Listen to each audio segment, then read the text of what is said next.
আজকে ফ্রিজে গিয়ে দেখি যে বেগুন আছে, তাই বেগুনটা কেটে নিয়ে এভাবে হলুদ দিয়ে লবণ দিয়ে মাখালাম।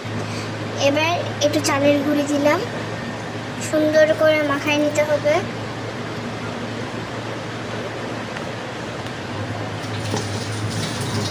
একদম পারফেক্টলি মাখাতে হবে।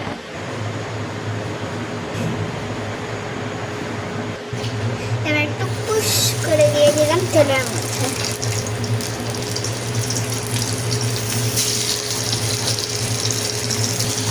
সবগুলো একে একে দিয়ে দিচ্ছি।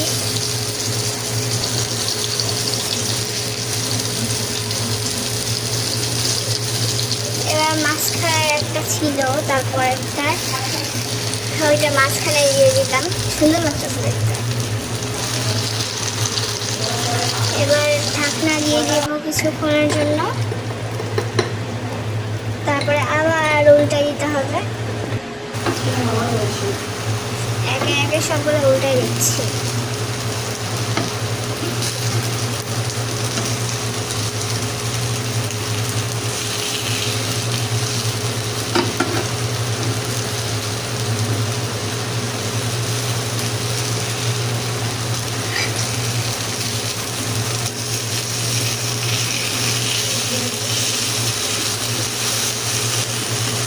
আবার ঢাকনা দিয়ে দেবো, কারণ এখনো কিছুটা হয় নাই তো, এই জন্য।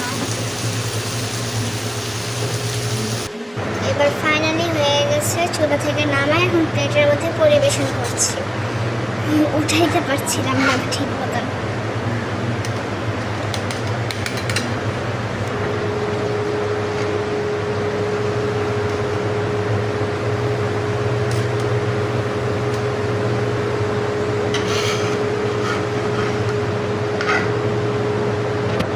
ওরা কিন্তু অনেক দুষ্টু ছিল, উঠতে চাচ্ছিল না।